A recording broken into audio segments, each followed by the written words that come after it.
Thank you so much. How's everybody doing? Right on. Well, Christy gave you a little bit of the background of where I came from, and we can talk about river canoeing. Yeah, 20 years of radio roughly. Got in around 96, and just kind of started cutting my teeth in production in Connecticut, good old I-95. It was the home of rock and roll. Don't let anybody else tell you otherwise. It was the home of rock and roll. That wasn't the home of rock and roll. I-95 was the home of rock and roll. Come on. I had to say it enough. One of the most pivotal moments of my voiceover career happened at I-95, where my program director said, hey, don't be a voiceover person who sounds like a radio guy, or a radio guy who sounds like who wants to be a voiceover person. So I started making that deviation probably 1997 or so, and started thinking about copy and really bringing it to life, other than, you know, blasting it out and every spot sounding like a car commercial. The art of selling your art, selling fundamentals for a flooded marketplace. It is kind of flooded, isn't it? A lot of people coming on board, probably hundreds by the day, if not thousands worldwide. Last time I checked, which was actually a couple days ago in preparation for this, as of 2015, take a wild guess at how many people identify themselves as voiceover talent. 1.2 million. Over 10 million. What? What? You kidding me? Over 10 million. What? Google it. Okay? Worldwide. How many? Yeah, worldwide. Doesn't matter. It's a worldwide marketplace now. Okay? Just to kind of quickly go over what we're going to be talking about, we're going to touch on a lot of different fundamentals. You know, the things that I teach aren't the be-all, end-all way to do things. It's what's worked for me. It's what I've gleaned from other coaches and teachers and mentors that I've had. But we'll start with your why. Why are we all here? Why are you doing what you do? Can you quantify that? Can you articulate that? We'll talk a little bit about, we'll do a dominant focus exercise. That's what this is for. I brought my my Sharpie. Oh, you're fine, you're fine. And this giant poster board. I was going to get something a little bit more like a dry erase to do that exercise. Chris, you're familiar with that. We did that over lunch. Do you mind if I bring elements of that up into this? Okay. Developing what is called an EOS. There's a man named Tom Love who developed a verbal technology called an EOS. It's called an explanation of services. And what you wanted that to do is basically, instead of when you meet somebody at a networking event or you're going to a convention, you want to have a really good belief statement. Not about what you do, it's what you believe that sets you apart. Because as I touched upon, as we're moving into this new world, well, not even new, okay? The amount of people that are flooding the marketplace, we start to become commoditized, okay? I mean, how many people are trying to go and grab work off of voices.com? Gotcha there, almost. Everyone's like, sorry, that's like a swear word in this room, isn't it? Voices, you know, all the different pay-to-play sites. Those were big for a while. A lot of people make their livings off that for a while. Turned out not so good after a while, okay? And they're going to continue to attract whatever talent they can. That's the reality. That's the reality. The reasons why I came up with this whole thing is because I see a lot of griping, moaning, complaining, people that are putting the client in the crosshairs of their anguish, their anger, and their frustration because, let's face it, lowball rates. My take on it is that's the market. The market is the market is the market. We can all link arms and try and protect rate integrity as much as we possibly can, but I think it's wasted energy. That's my honest opinion. It's better to focus and reassert your energy, in my opinion, on learning how to sell yourself, how to differentiate, how to market better. So developing an EOS, being offensive versus defensive, basically what that means is having a defensive posture. Pay to play, having an agent is a defensive posture. You are accepting things coming in. Try and have an offensive posture. Or, as my wife and I joke around, try and be offensive. Talking about client equity. Just because you have a client that lowballs you or goes right for the, what's your rate? They come out of the email and they want to know your rate. Doesn't mean you should write them off. I see so many guys on Facebook, not just voiceover people, okay? It could be musicians, songwriters, creative arts of all stripe and color, but also handymen. I see this constantly because another part of what I do is I own an LED lighting upgrade business. I'm half partner in that. And we get contractors that we get in front of that are just like, I told this customer to go stuff it, go themselves. Why? Why would you do that? And there's a major reason why you shouldn't do that. Treat every single client as a gem. Basic sales process, it's a fundamental sales process. Meet and greet, something that I learned in the car business. I always tell people, I thought I knew how to sell before I got into the car business. Then I really knew how to sell and apply a process to it and really sink my teeth into it. And I considered it a career for 3 years. 3 years. Car business is a car business, so I got out. But I took a lot of those things with me to what I do today. And then we'll top it off with hamburger, what I call a concept called hamburger versus steak. And I've talked about it here before.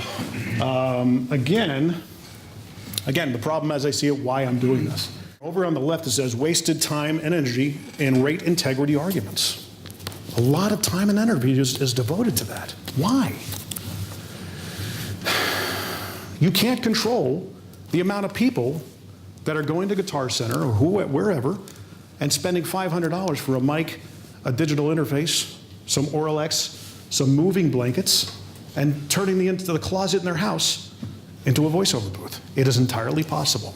I've done it. Okay? Doesn't matter how it looks. Well, I try to make mine look good. I do videos in mine.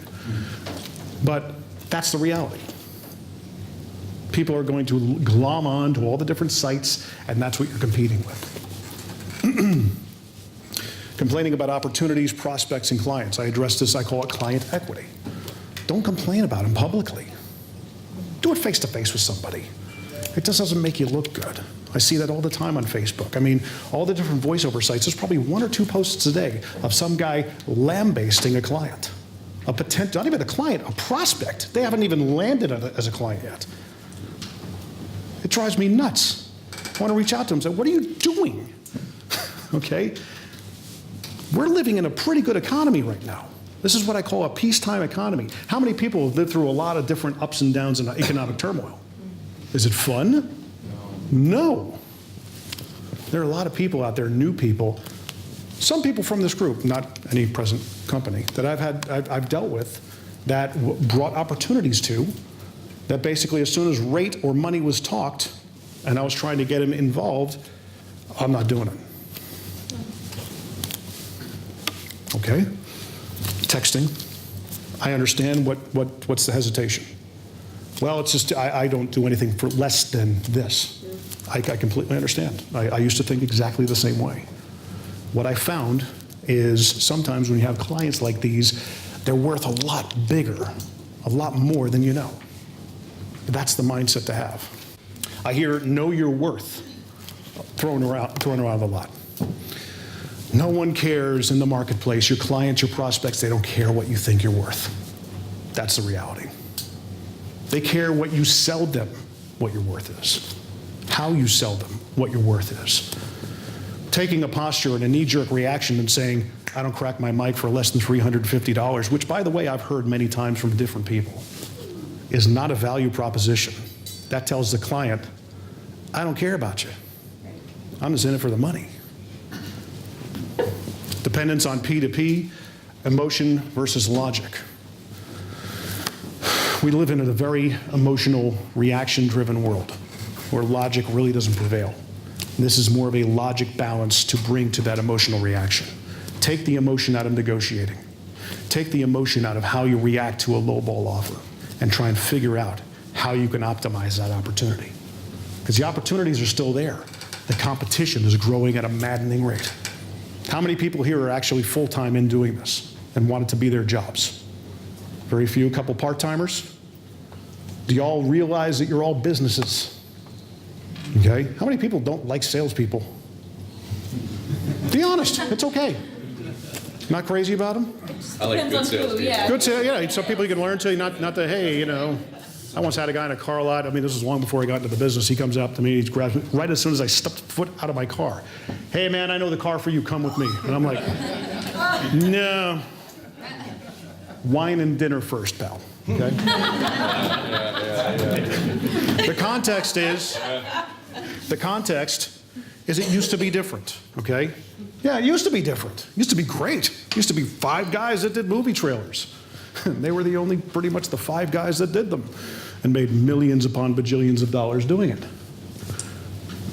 As of 2015, the number of people who identify themselves as a voiceover talent is over 10 million people.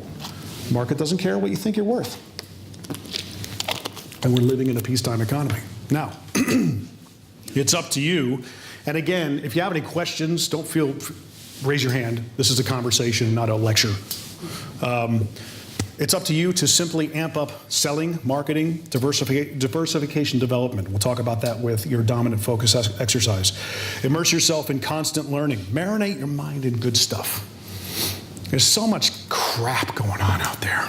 I became fully self-employed a couple of years ago. From that day, I stopped listening to the news. I tuned everything out. I listened to audiobooks, I listened to podcasts, I listened to good stuff. And I constantly populate my head with good stuff. Guess what's happened since I started thinking good stuff? Good things have been happening. It manifests itself. Acknowledge it's more about them than it is about you. No matter who, if someone's reaching out to you, consider it a blessing. They are reaching it, they're giving you an opportunity. 51-49. Remember that. It's always 1% more about them, whoever it may be, and far less about you. If you're branding yourself and doing videos on YouTube or Facebook or anything like that, it's always more about what you're saying than it is about you. If you say enough good stuff over time and you put enough value out there, guess what happens? You start getting the credit for it and you start building an audience. That has happened. There are people that have monetized their social accounts, and that's another income stream, another revenue stream. Challenges, things to certainly ask yourself. Why do I do this? Addressing the why. And there's a lot of good guys who have written books on this subject matter. Simon Sinek being one of them. He wrote Start With Why, because people like to do business with people who say why they do it. They know why they do business. They want to know why you're into this. And that's something that it's very introspective to figure out how and why you want to do this. Gary Vaynerchuk, Gary V, is a great one. He's very big on what your DNA is, okay? It may not be the majority of your business coming from voiceover. It could be some other skill set that you have. And he's all about that. It's about self-awareness, finding out what you're really good at. I believe there's room for everybody in this particular industry if they really just find out what they're good at and double down on their strengths. You're listening to my voice. I managed to make a voiceover career over the past 20 years with this, okay? It ain't nothing special, but it worked for the people that I added to my tribe. And I was able to go and show them how I work. It's more about how I work with them, and they enjoy working with me than my voice. I know a very good friend of mine, Rich Redmond, okay? He's a solid studio drummer. Knows a lot of good styles, can go in and out with the best of them in the studio, live. He's not a circus drummer, which all the drummers are attracted to. They like the guys who can twirl a stick while doing a 3/4 clave over here and double bass them, and roaring down the toms like falling rocks on another measure. He's not that guy. He's not the best guy typically for the studio, but people hire him over and over again because they like working with him. It's about attitude. And he's actually got another speaking series called Crash, the Crash Course for Success. Crash is an acronym. Commitment, relationships, attitude, skill, and hunger. It's one of the most effective ways to conduct yourself in business that I've ever heard. He nailed it with that acronym. Commitment. We're all committed to our craft. You got into, I'm going to do this. The full-timers, all of a sudden you made that leap, you're doing it full-time. That's a commitment. The relationships you make are fueled by the attitude you bring to the table. They're just going to like you better if you have a good attitude, if you're easy to work with. If you're a diva, who likes working with a diva? I mean, Chris can be a diva sometimes.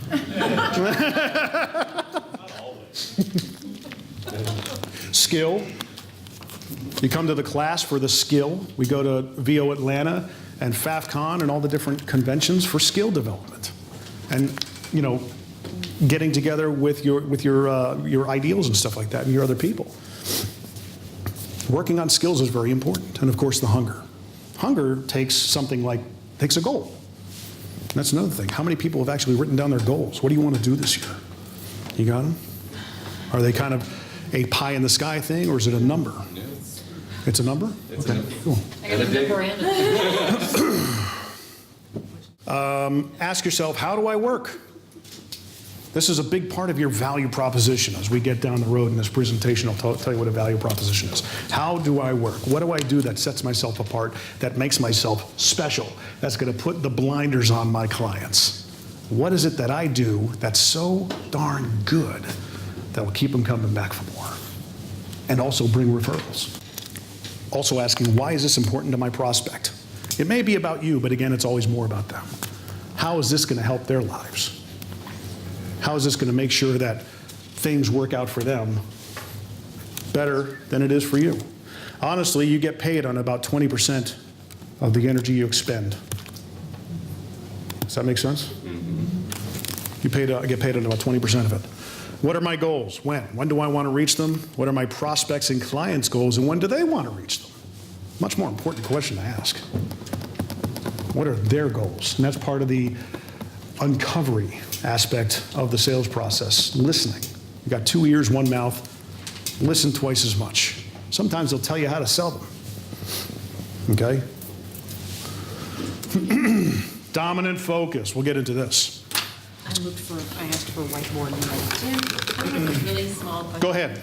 In that CRASH acronym, was A part of that, or just A is like No, attitude. attitude? Thank you. Commitment, relationships, attitude, Okay. skill, and hunger. Thank you. And he actually came up with another one. Chris and I know Rich Redmond pretty well. He's got another one now. It's called Power. I can't remember what it is, though. It's like people, opportunity, W, experience. Winning. Women? Yeah, that'll work. So Chris and I had a really good lunch a couple of weeks ago, because Chris put out a request on one of the voiceover groups saying, hey, I want to sit down with somebody and have them, talk to me about what they think my ideal vertical would be to pursue. And also talk about how, because he had come off the road, the voiceover, if you correct me if I'm wrong, the voiceover thing kind of dwindled. You want to get back into it and fire up the fire again. So we sat down and started talking about that. First, I went through first things first. Let's start with your existing clients. Call them up. Hey, what's up? How have you been? Have you missed me? Do you remember working with me?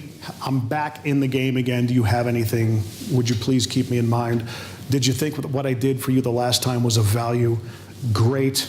Who else do you know? A lot of people don't ask that question. Who else do you know? Who else do you know? How else? Really, the average referral is worth how much? 5.7. The average client, every client you have is worth about 5.7 referrals. That's the math, if you work it. So dominant focus. We started off with my dominant focus. I asked Chris, what do you want to do this year in terms of money? And he told me, my dominant focus, I want to do $250,000 this year. That's my real number. If I fall short of that, I'll still be okay. But what if your number happens to be $80,000 or $90,000? And that's your dominant focus. That's the number you want to hit. That's pretty attainable. What happens if you fall short? That could be dangerous. You ever hear of the 10X rule? It's a book by Grant Cardone called The 10X Rule. It's a great book. And it really talks about how if you want to shoot for something, and I want to shoot for 250K, I should probably do it the other way. Hold on. If you want to shoot for something, let's say the number is $90,000. Times it by 10. Now it's $900,000. Does that number scare you? Yeah. Why? Does it seem unattainable? Yes. What happens if you fall short of $900,000? What happens if you 2x or 3x that? That wouldn't be too bad. All right. That's still pretty dang good. Yeah. That's the general idea. So I want to try and shoot for 250K. And this was done by a coach of mine and of Star's, sitting back there. She's a guest of mine. And he did this. It was completely eye-opening for me. Put your dominant focus out there. What is it? Times it by 10. Next, the monthly on $250,000 is about 20 grand a month. Yeah, that scares the crap out of me. I don't know how in the world I'm going to pull that off, but somehow I just know I'm going to do it. One of the avenues is voiceover. It's a big avenue. Okay, so I'm writing it here, if you can see. All right? Excuse my horrible writing. What else am I good at? Well, I can do audio production. I can do video production. I can speak. We're paying them what? Oh my gosh. Getting me close to this dominant focus number this one night alone. And I started going through all the different strengths that I have based on all the things I've done over the past couple of years that are all monetizable. You just got to figure out how.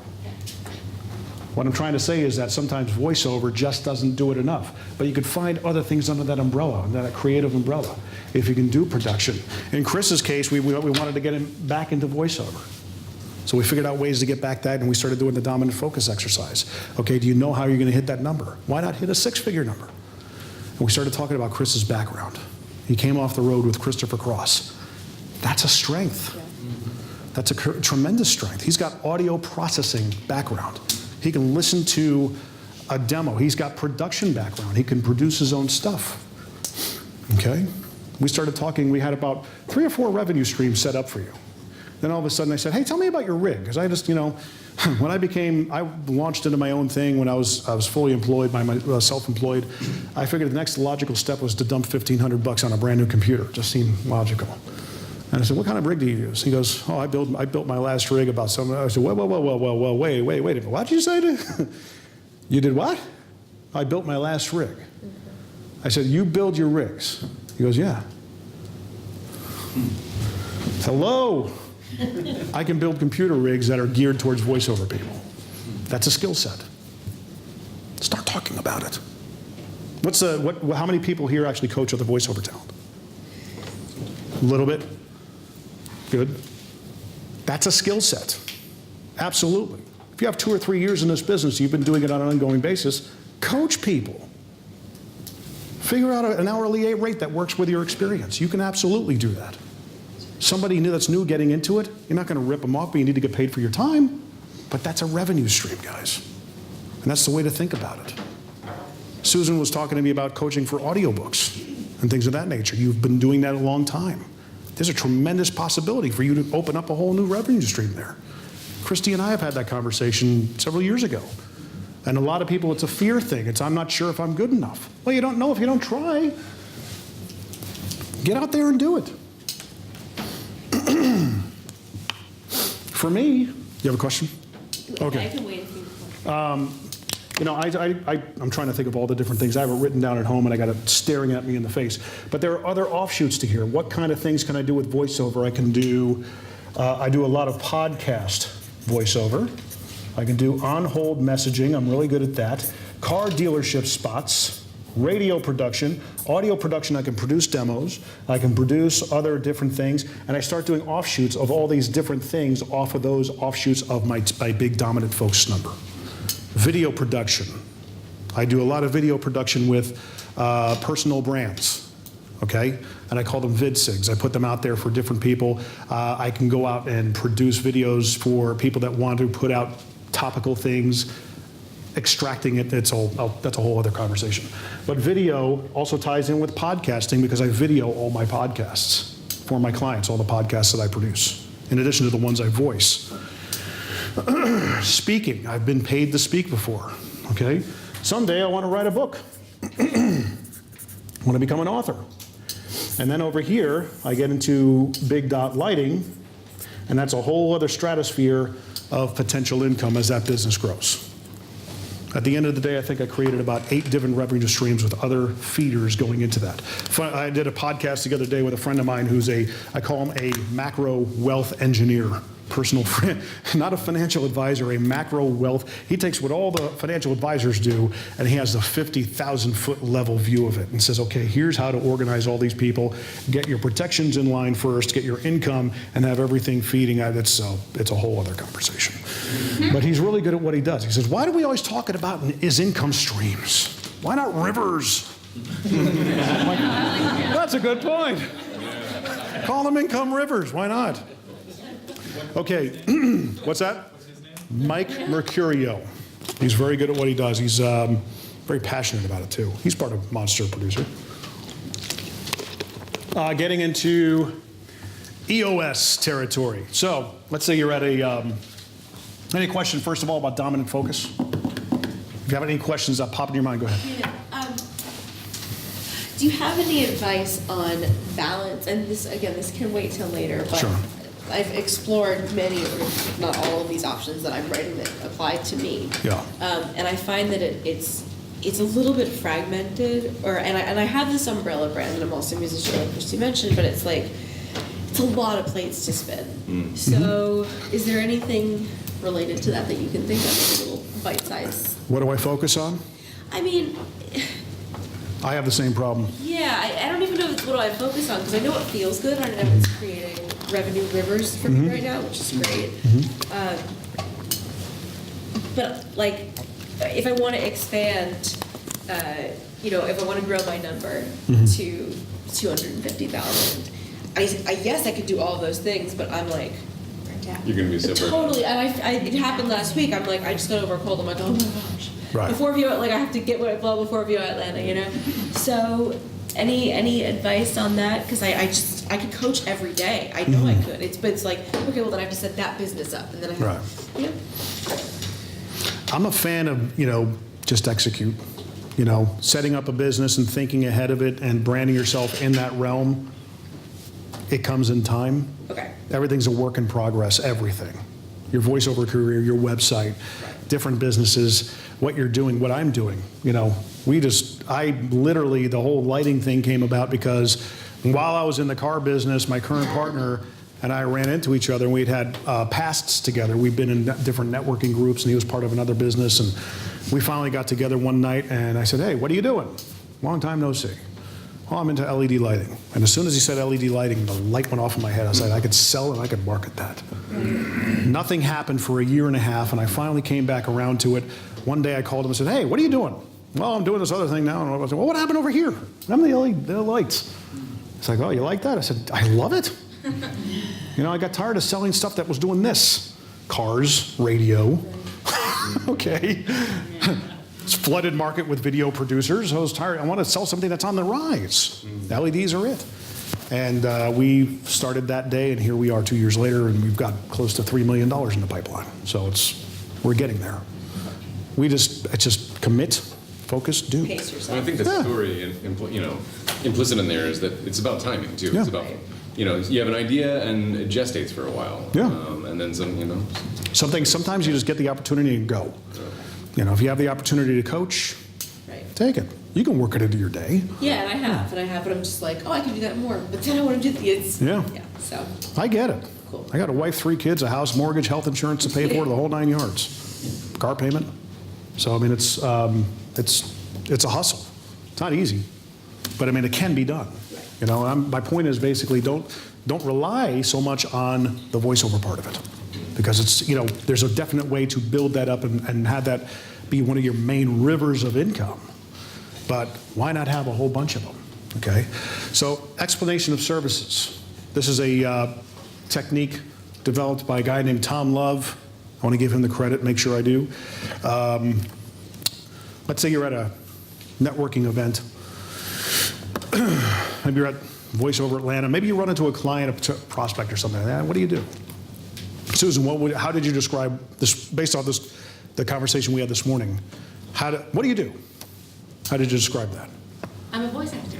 Okay. What did I say at my meeting this No, just how you said it to me earlier. On the spot. Sorry. I can tell you exactly how I said it at my meeting today. Go ahead. Meetup. I said, my name is Susan Boucher. I'm a voice actor. I narrate audiobooks, and I narrate a ton of online learning. And I did steal your line. I said, and I Good for you. believe that every business has a voice.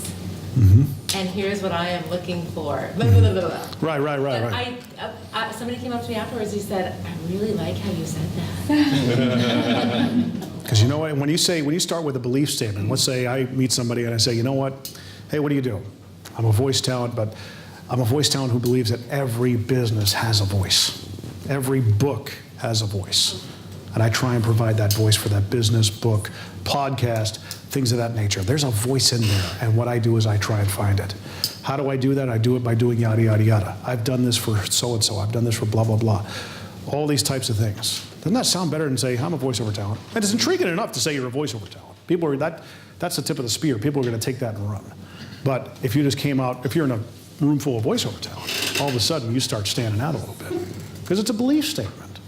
And what happens if you come out with a belief statement to somebody who believes the same way you do? The likelihood of working with them is going to be a lot more likely. And they're probably going to be a more fun customer, more fun client to get referrals out of, right? Who wants to do some work for somebody who doesn't believe the same thing you do? You got to chase them for 15 months. I've done that. I'm still doing that. So they just don't believe the same thing I do. I haven't done a good job of doing my EOS.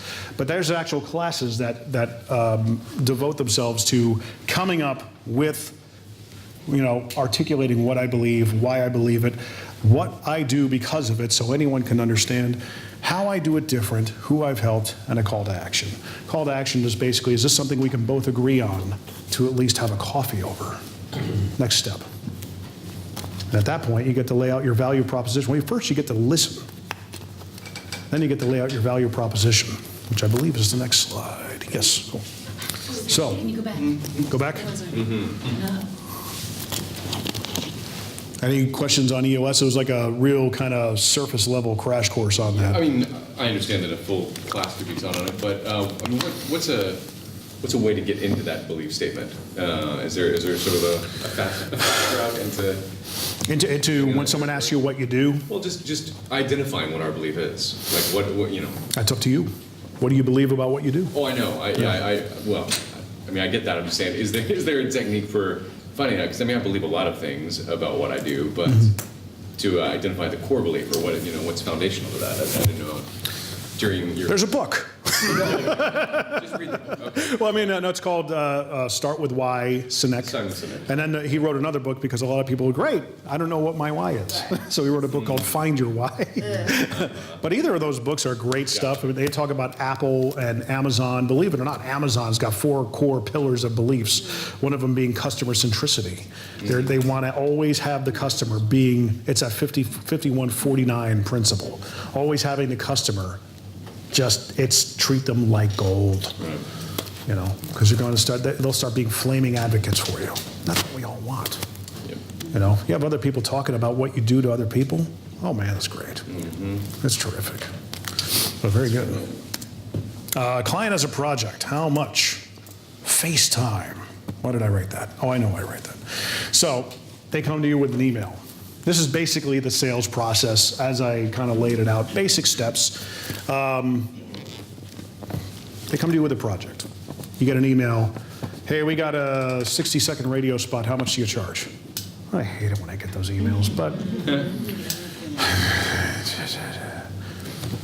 listen, man, I love your project. Is there a time we can get on the phone or get FaceTime? Are you in town? Can I take you for a coffee? Over a radio spot? Yeah. I want to talk to you. If they're really adamant about getting some sort of rate out of you, then bracket them. I've done it for as little as this, and I've done it as much as this. What's your budget? You want to try and get their budget out of them, not them get it out of you. That's a good. Yeah. Because I call it having them show you theirs before you show you yours. Okay? He who But- gives the number first loses. He who says the number first, yeah. But Then you move on to, if you get FaceTime, uncovery. And I think this is basically first contact and rate questions are where a lot of creatives tend to go wrong. What do some people do, you think? Come back with rate? Who here has come back with rate? Sure. You've done it? You bet. Anybody else? You get an email, how much? Anytime. What happens? They pay. Sometimes they get back with you and sometimes they don't. Sometimes they shop you and And you're left wondering, like, Wouldn't it be better to find out where their ballpark is? Sure. And try and get that out of them first and be like, listen, I've done radio spots for as little as $50, $100, up to $500, $600. Where are you guys situated? Where do you guys want to be? And first of all, let's talk. Let's talk about this thing. What kind of read you're looking for? All those little investigative questions. Those who asks the questions controls the conversation. I did that recently based on a talk we had. And it worked out pretty well because it was I've done everything for, the local stuff, from 200 to, we're talking national, we're talking $2,000. Yeah. I said, it depends on what you're doing. And these were very seasoned pros. It's political spots. They know exactly how much money they have. But they still wanted to find out where I was. They Posture. were probably thinking, okay, can we get her for less? Or is she going to be on the high end of our budget? Yeah. And I said, well, it's anywhere from 200 to, 2,000. Where are you landing on this? Well, since we're doing this on a Sunday night at 9:30, live session, since we're doing this on a weekend and everything else, and it's only going to air for like 6 weeks online, how about 350? Okay. Yeah. That worked. I mean, it was just, they threw a number, they threw the number, and I went, that works for me. For a 30-minute session on a Sunday night, I had 3 spots, I was like, I'll take that. Yeah. This is a good way to end a week, it's part of the week. Or better yet, just coming back. Yeah, do you do the bracketing? Where you come back and just ask them, look, before we talk about this, let's talk about the project first. When can we get together? We had a long conversation Yeah. about it before. Not make an appointment. Clients make appointments. Friends get together. When can we get together on a call? When can we get together on FaceTime? Over Zoom, over webinar, whatever you use. If they're in town, take them out for coffee. Spend the money. It's tax deductible. It's a business meeting. I just want to tack on to something that Christy said because it Sure. just happened to me. I started out, what's your budget? And this is like, I've learned it by accident. They emailed me, what's your rate? I said, what's your budget? They gave me a budget, and I'd worked with this client before. They're in Venezuela or in South America somewhere. And I said, hey, they gave me a number, and then I said, hey, can you throw me an extra 100 or something? It was something.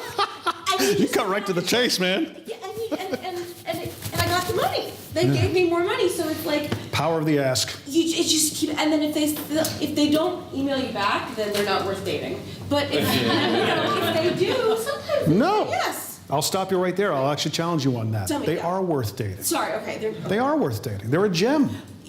I'm sorry. Yeah, Yes. absolutely. I mean, sometimes with radio silence, sometimes it's like I'll email. I'll follow up a few times, but I've seen this and say, okay, I don't want to piss you off. Yeah. We're good. Like, you don't need me. Okay, moving on. But it's Don't think really- with that kind of stuff, don't think that you're ticking them off. You're being a good business person. Yeah. You're following up. You're trying to get the sale. It's understandable. So how many times is good to email someone back, you think? The average touch points are about 7 to 15 if you don't hear anything. Yeah. That's the power's in the follow-up a lot of the time. Keep on following up with them. Put them on, hey, do you mind if I put you on a mailing list? Can I reach out to them? Say, hey, I submitted the demo, the audition. What'd you guys think? Do you guys need anything else from me? What can I do for you? How can I serve you? Always a servant's heart. I think I kind of sort of did that with you, Mike, didn't I? Your response was one of the most professional and I really felt like what you sent to me made me feel like I want to go to you first every time. Thank you. Customer your centricity. response just promised to be there for me, whatever I needed. As T-VOE.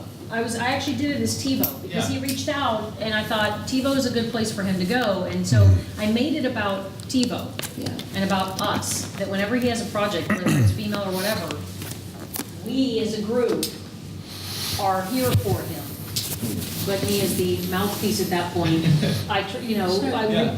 that's how I did it on purpose, because I wanted him to know that we as a group were here, and this is the value we can bring to him. Yeah, Right. and I appreciate every single submission that we got for our project, but just that little bit of like added personality and added friendliness makes a big difference. Yeah. Thank you, that's good, great to nice hear. feedback, thank you, yeah. I was gonna say, I've met with this gentleman before too, and he has the very elements he's talking about, that same friendliness and things like that. You build a rapport immediately, so you practice what you preach. Relationships will be the survival of your business, always. Sure. Okay? Speaking of relationships, I had a conversation earlier, which Susan brought up, if you don't mind me bringing it up. She had a great question. She goes, how do I have creative ways to thank my clients? I'm like, it's a good question. Let me think.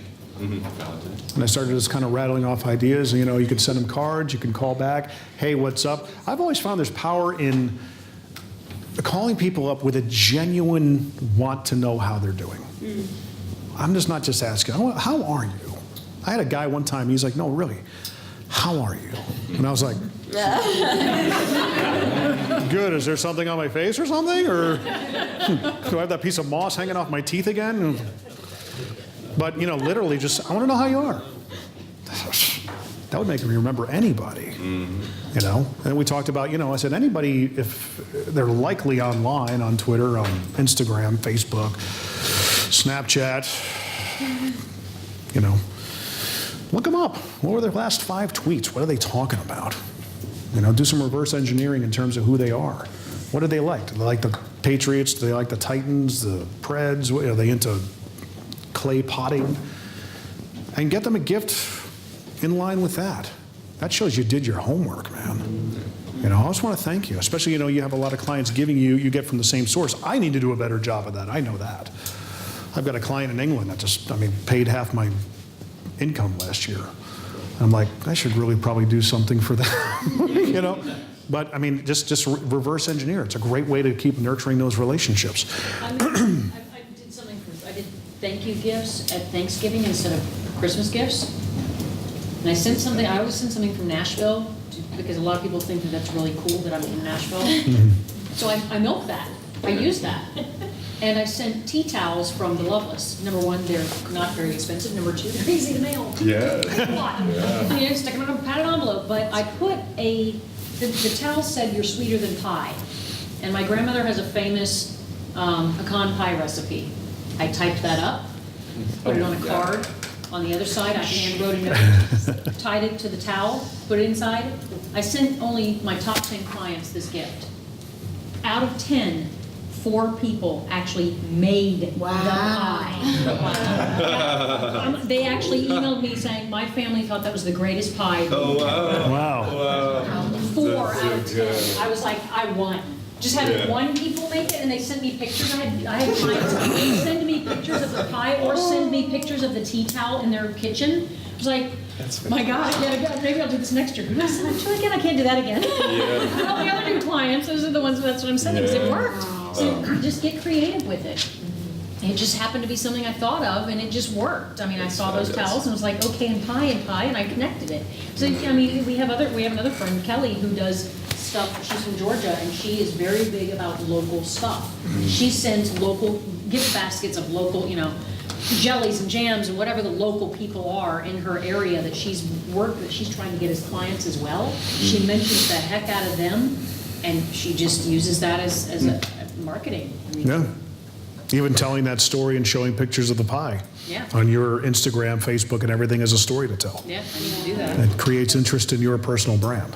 Because the other aspect of this is even getting back to the dominant focus exercise, creating a personal brand that down the road could be monetizable.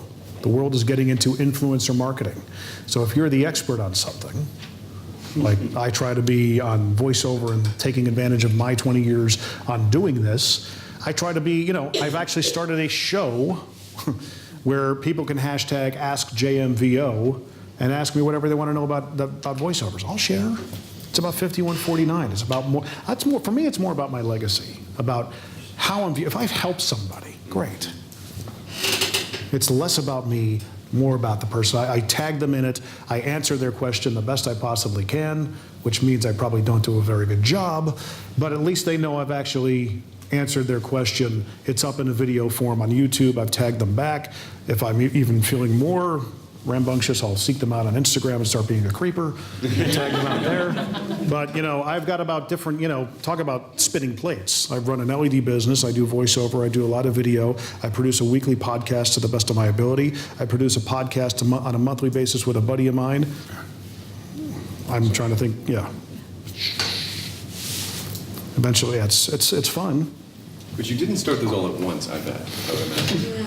I had the last time I spoke here. And then you started. The biggest mistake I did was in 2013 when I got out of radio. I went into the collision business and I let all my side hustles go dry.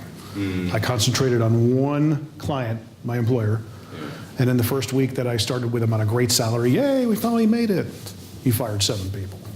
I was like, I don't know, hold on. Let's not buy the car yet. Let's put the money away and suck it because I don't know how long this is going to last. Wow. 3 months later, hey, you still have me selling cars? Steve Brink over at Chris, sure, buddy, come on down. He sounded like John Madden. Guy was a great leader, great culture builder. But again, that relationship can be nurtured when you work with a client if they're okay with it. We got a serious tool in our pockets that we could be using all the time and building our brand and doing that kind of thing and properly using hashtags, 30 minimum on Instagram. How many people do use 30 hashtags? Do you? Nice. I just did like sometimes 30 hashtag minimum. It's like, you know how you do, what's a good old tactic? Everybody's phone, and I've got like 18 different accounts that I run. I have a list on my notes of voiceover hashtags, voiceover-centric hashtags. And I go, and I just go like this, select all, copy, paste. But if you put over 30 hashtags, Instagram will not let you do it. So you can never, So, value proposition, you get to that point where maybe you meet them at Sam and Zoe's, a Starbucks, you sit down. Now this is your time to listen to them. Hey, tell me about your project. Well, it's this, it's a car dealership down in blah, blah, blah. Oh, great. So you start building that rapport, have conversations. Sometimes you talk about the project. Sometimes you don't. Just talk, okay? And then at one point you just start, okay, let me tell you exactly how I work. I've been doing this for 20 years. It is all about you. I want to make sure that your job is the easiest, meaning I'm going to give you probably 7 takes. Is that too much? It might be a little much. Okay, I'll give you 6. Whatever works. But I want to make sure you have everything you need that makes your job much easier. Do you like it when people edit the breaths out? Because I'll do that. However you set yourself up, however you work, that's the time to put those blinders on so they don't entertain anybody else and you can really get, pour the piston sauce on that relationship.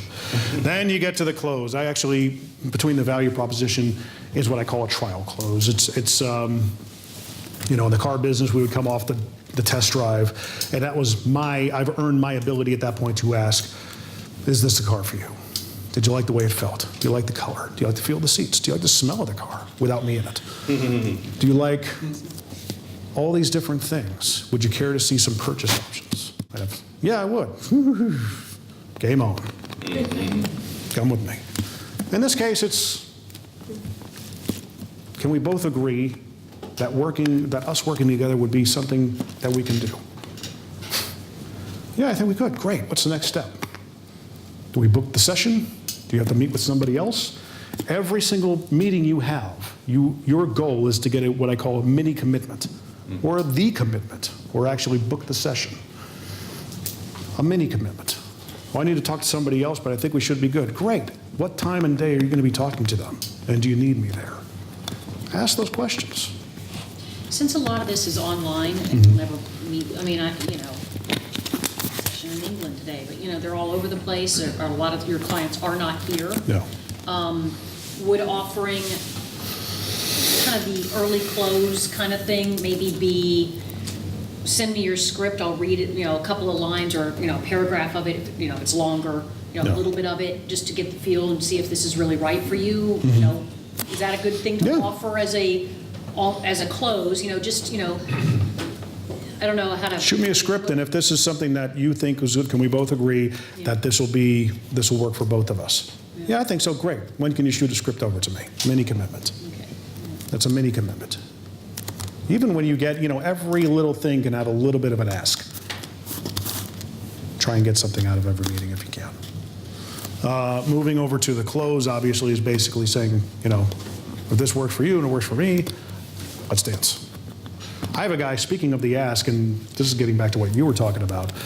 It's as simple as that sometimes. I go to a Bible study on Friday mornings, and a very good friend of mine has been talking about just doing this dance with his client, and it's between him and another company, and his price is lower, but he's going to be offering so much more stuff. And I said, how long? He's like, I've been talking about this guy about 3 months. I'm like, 3 months? Dude, go for the kill. Gosh, what does he need to do? I said, sometimes people just want you to tell them what to do. Yeah. A lot of that time is just tell me what to do.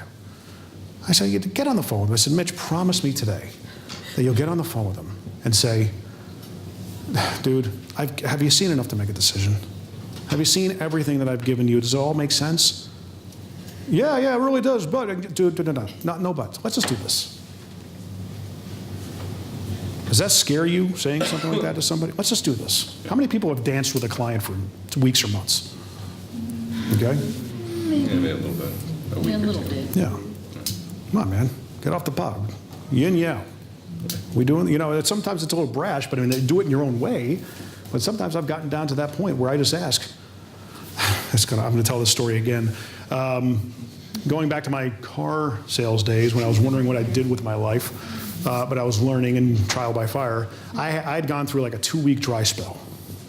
I couldn't freaking throw a ball at the side of a barn and get a sale. I had a client that came in. She looked at a car. She went to go home and think about it and do what she needed to do. And I went through 2 weeks of selling nothing.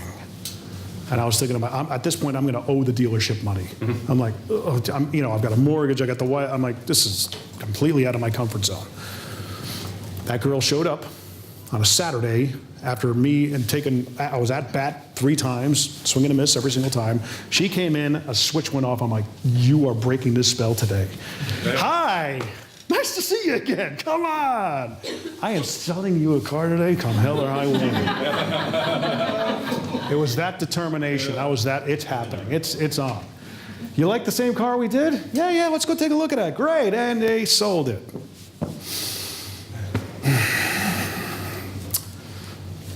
Yeah, the one you were looking at's gone. But we have this one, and it's $4,000 more. I really love it. Yeah, it's nice. It's an extra $80 a month. She's like, well, let's take it out for a drive. So we took it out for a drive. Falls in love with it. The next 2 hours were the most harrowing of my life during that time. She was on the phone with her father. She was on the phone with her mother. She was talking to her second cousin once removed. She was talking to all these different people. And finally, I just said, I had this vision from our internet sales director who had 20 years in the business. He said, sometimes it's as simple as asking, do you like the car? Right. Can you afford the car? Then buy the car. And I said, and we told me that, because they trained us a lot. They really were good at training us. And I said, Yeah, that's great.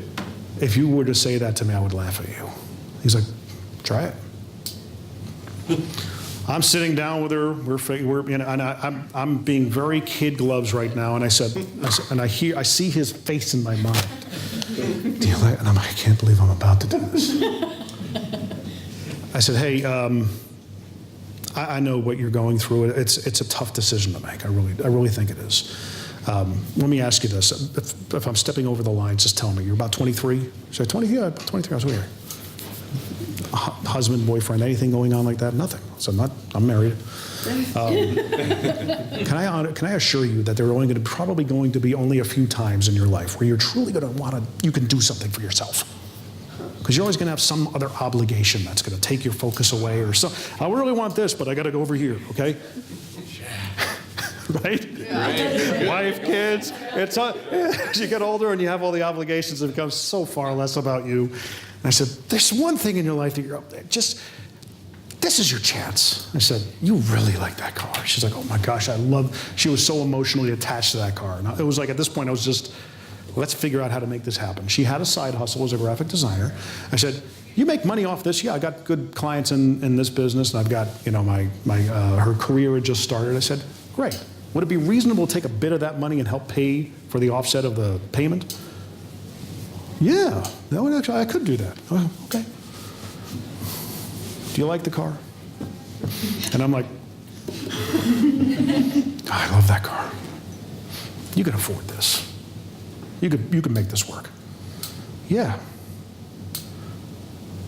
Then buy the car. And she goes, okay. No,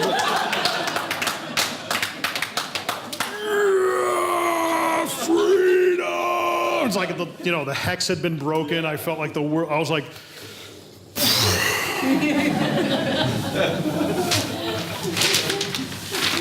Write it up.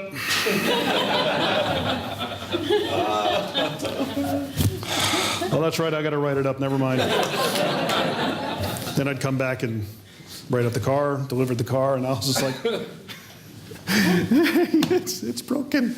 And it was great. I was good from there on. Just figuring out how to get to the close, especially when your life depends on it, it's a lot of fun. But the beautiful thing about it is that those closes and the way you actually help people's lives, you want to make sure it's a good thing for them. That nurtures your follow-up and your referrals. As I was telling you before, every client you have, on average, based on all sorts of different sales techniques and methodologies and numbers, is what I'm looking for, statistics, is worth about 5.7 referrals. How many people are getting 5 referrals out of their clients in this room? Not me.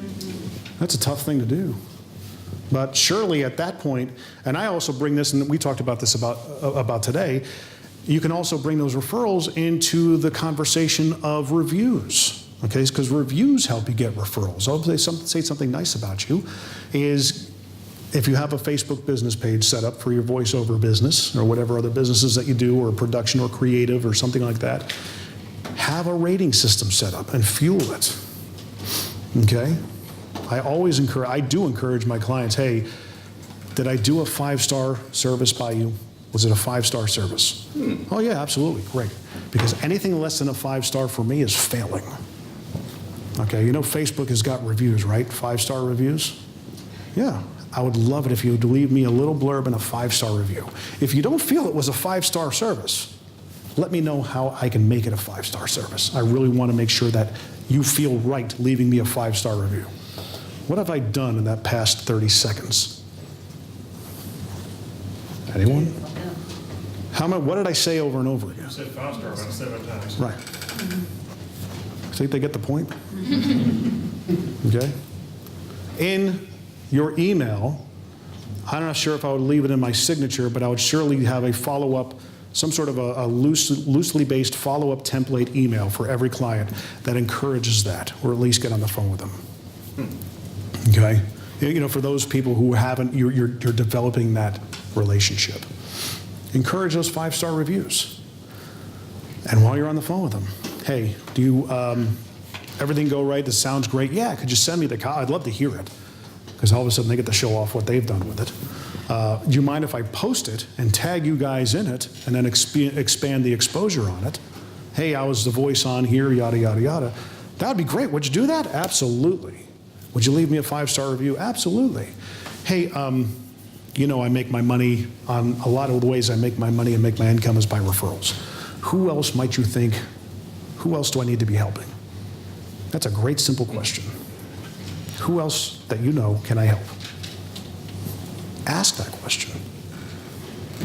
That could be the sole fuel of your business. You know who does a horrible job of that? Realtors. Talk about a commoditized business. You know that most people go with the first realtor they come in contact with, not the best one, not the best looking one, just the first one. Who do you think beats them to the punch most of the time? The people who get out in front and differentiate themselves. Differentiation can happen a lot just by developing those relationships. 25 minutes? Okay. The reason why I talk about this is a cropped. I'm Graf. I'm so sorry. You're fine. I tried to fix it. You're fine. If anybody knows how to make this thing work. You're fine. This is representative of, what do you think this from, let's say 1963 on up to 2002? You can probably guess what happened here. What do you think this line represents?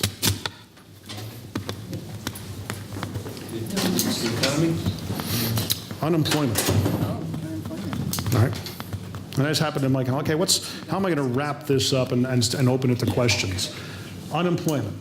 So I started really paying attention to unemployment right around here, because I was about 15 years old. There we go. Thanks. 5-star review. 5-star review. 5-star review for.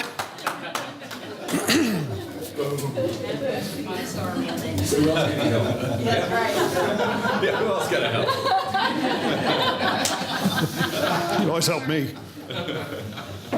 I think we're having a tremendous amount of sex.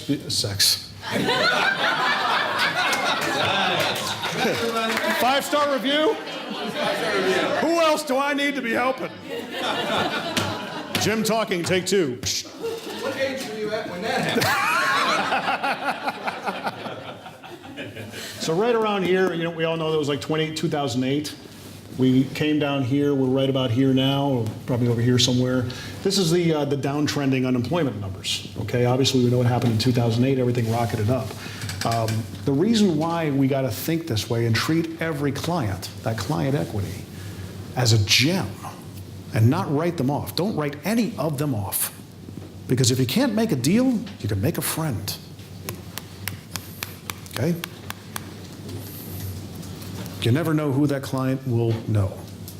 You never know the impression you give that client, even though they're lowballing you today, they're coming away with knowing that you are worth a whole lot more. Maybe not for this project, maybe for the next one. I remember this guy I talked to. We couldn't make it happen on this one because the budget was a little bit too tight, but now I got a bigger budget here for this project.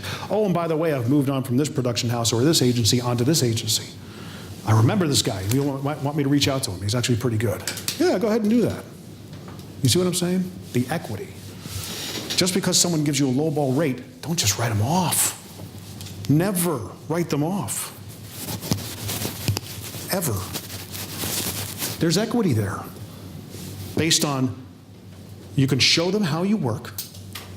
You can show that you can actually work on your sales skills and your value proposition. There's benefit in it for you. Maybe they'll buy lunch. But there's also, who do they know and how are they're going to get to know what it's like to work with you, at least on the front end. With the value proposition, you can show them how likable you are to remember you down the road. You just never know who you're going to be talking to. And I see so many people online that they post actual emails from people, from clients. Can you believe that this? Oh my God. Okay. You know how many times I want to contact the guy and DM them and be like, okay, if you're not going to do it, I'll do it. Just give me his number. I'll do it. And they'll probably lambaste me and throw flaming darts at me. Oh, you're not helping. You're not helping the problem. Screw you. It's not your business what I charge. If I want to do it and it takes me 10 minutes to make $300, oh well. Yeah. Which brings me to this. Hamburger versus steak clients. I did a video on this.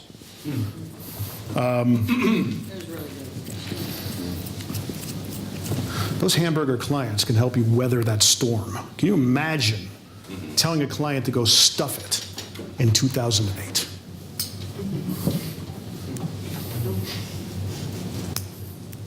Or thinking that your pride is too much. Put your pride in your pocket where you put your money. It's an old adage by Justin J. McCarthy, my dad. Never understood it until I grew up and lived through a couple of these economic adjustments. They ain't fun.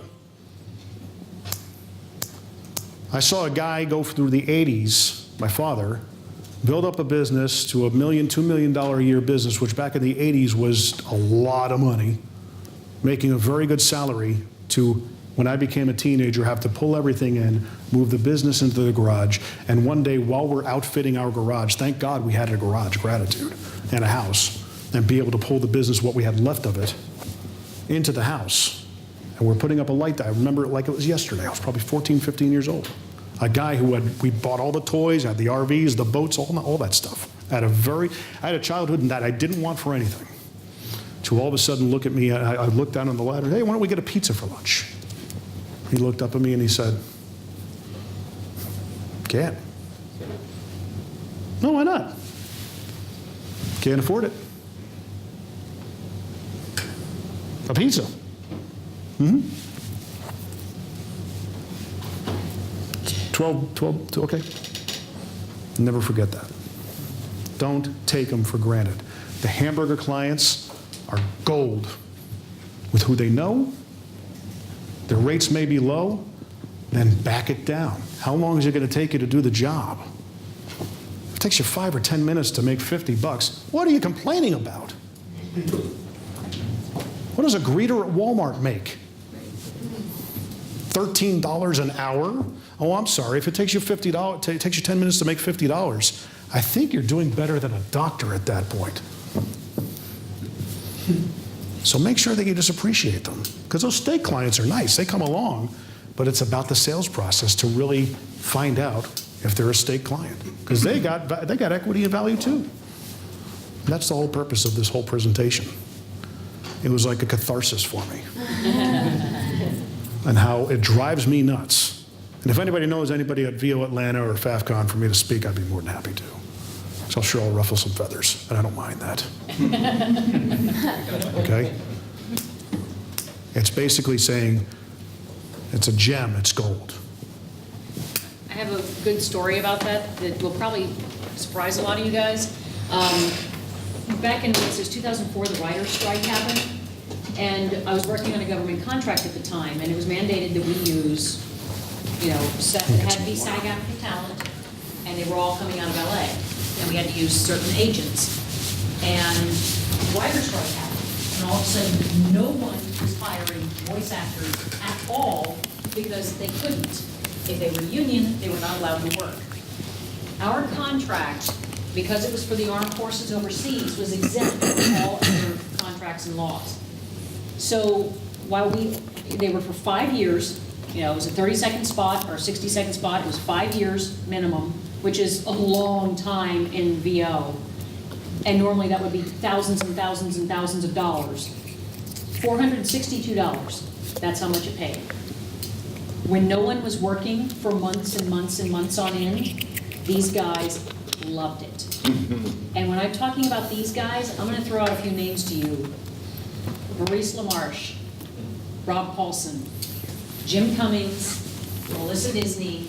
These are all the people that we work with daily. And they took that $462 and loved every second of it. And they were non-union? No, these were union. These were union gigs. But military. It was a military contract. It was 600. It was a special contract. And the thing is, our director was wonderful and kind to them. He didn't beat them up. They came in. He normally cast everybody for 2 to 3 spots at a time to make it worth their while. 30-minute session, in, out. They'd make $2,000, $1,500 easy when no one else was hiring. And so we had that contract for 15 years. After that was over, they still stayed with us, and they still kept doing it because we were fun to work with. The spots were fun. We hired from multiple different things at different times, and we were the Hamburger client when nobody was serving us. To help you weather the storm. Yeah, it helped them weather the storm, and they became very, very loyal. Right Those now, guys became loyal. Right So- now is the time to collect your Hamburger clients Yeah. and wrap your arms around them, because they're going to help you weather the storms, and the storms will come. Okay? We're overdue for people to get punched in the face right now, economically. Another thing is we talked about offensive versus defensive. Having that offensive posture. Ask yourself, what are you doing to actually creatively get more business on a direct nature? Going out and actually getting it yourself. What did you mean when you say we're overdue for a punch to the face? So, We've had a peacetime economy for almost 10 years, coming out of the last correction. It's been a peacetime economy. Wartime's coming. Nobody knows when or how it'll happen, but it'll get ugly. I mean, if you know, are you guys aware of like the entrepreneurial tone that's out there, where all these guys that are in their 20s all of a sudden know how to make millions upon billions of dollars, and they want to show you their course on Facebook, and they have the nerve to tell you how to make money and how to weather storms. And the last time that they went through an economic correction, they were probably in the 10th grade. Those guys are going to be shaken off, and they're in for a rude awakening. Okay? Do you ever follow up with a client that you did not get the job and ask what you could have done differently, that sort of thing? You could. I don't think there's any problem in doing that in a tactful manner. Hey, it just didn't feel right. We went with somebody else because of this. Completely understand. Every time you get an objection, always agree. Completely understand. Yeah, Not a problem. I had that happen. I do audiobooks. And auditioned for a project. Got a notice that I did not get it. Got an email from the publisher saying, hey, we like your voice, but we go with someone else. And I wrote her back and said, totally understand. Best of luck with your audiobook. I hope it does very well for you. If I could ever do anything for you in the future. And I've since done 3 books for her. Good. Yeah. Honey empire. Keep them attracted to the hive. You know, you're going to win a lot more with honey than you do with vinegar. I think the thing we have to remember too is sometimes the person that we're interfacing with is not the person who makes the final decision. So it's not it's not them. They may have another client eventually that you are right for. So you always have to not burn that bridge, and you always have to treat them like a gem, because they may not be making the right they may not be making the right Rich Redmond, I brought him up before. He makes it a habit to memorize the front desk girl's name, the first engineer, the second engineer, because he understands the value and the equity those people are going to have by remembering. Because the best thing to people's ears are the sound of their own name. It's like music, oddly enough. But because of that, he was able to, people remember him. And over time, it took a while to people. He doesn't really have to pursue any work anymore. It just comes to him because of how he does it. Stan, a little bit off the subject. Sure. What is your podcast? I call it the JMVO Weekly Primer. And it's all accessible via my website, jemmccarthyvoiceovers.com, under, you can do /podcasts and subscribe via iTunes and Stitcher. I got to get it on Google Play. I just sat and figured it out. And JMVO Weekly Primer. Weekly. Yeah. Not the sexiest name, but, I intended it to be something that I want to do every week that, puts good stuff out there, marinate your mind in positivity. So I have, various people as guests that come on. I had Mike Mercurio as my last one. We talked about his macro financial engineering. We had the co-author for a book called Pendulum, which I all recommend that you read. It talks about, this is a whole other topic, the societal shift from a me-centered society to a we-centered society, and all the different tenets. And it's a 40-year swing, 40 years being a biblical staple. And the last time I basically framed it as we're about to live through 1943 all over again. And it's the whole ideology of there's nothing new under the sun.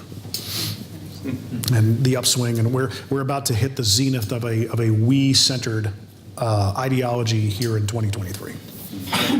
What was the name of that book? Pendulum. And that interview was really, I hardly said anything, so it made it even better. But he took the ball and ran with it, and it was a great interview. He explained what pendulum is. They use that philosophy, and not to get into politics. And he's like, I'm pretty sure I explained this without indicating where I stand. I said, no, you didn't. You're good. But they used that philosophy to predict the last 4 presidential elections before the primary, based on the messaging of the candidates. You got it right. They got it right.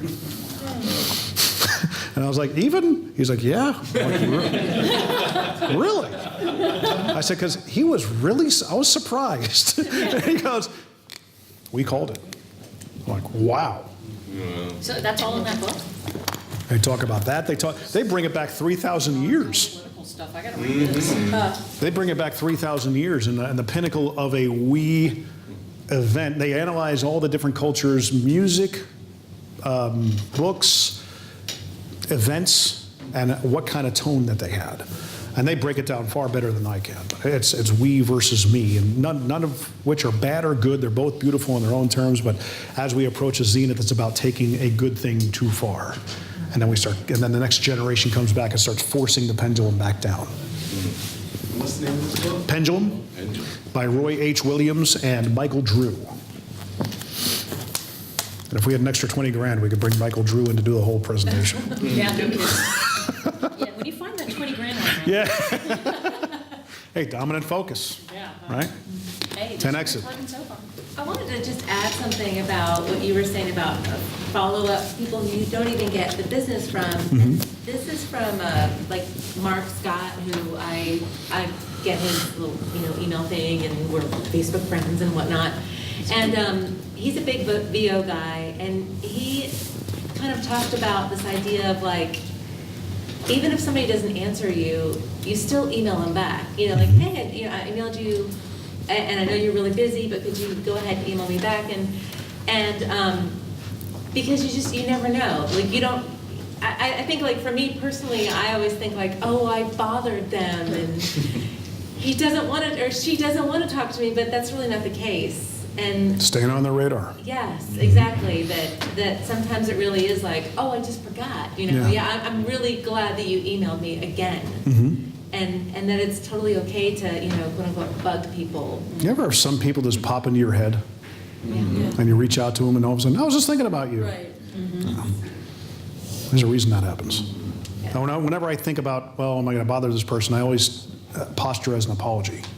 Say, hey, I'm sorry I didn't stay on top of your radar as much as I should have. It was a great opening question, and I apologize for that. Okay. Gems for miles, man. You see? Or just even, when you got 5 minutes for a quick call, I just want to get to know you a little bit better and see if there's anything that I can serve you with. This is all 5149. You're always serving. It's all part of the prospecting. And it's getting back to that belief, that core beliefs of what you believe. They may not believe what you believe, so it may not be worth a rabbit hole worth chasing down the hole. So, any other questions at all? Because I am kind of done and out of gas. Thank you, John.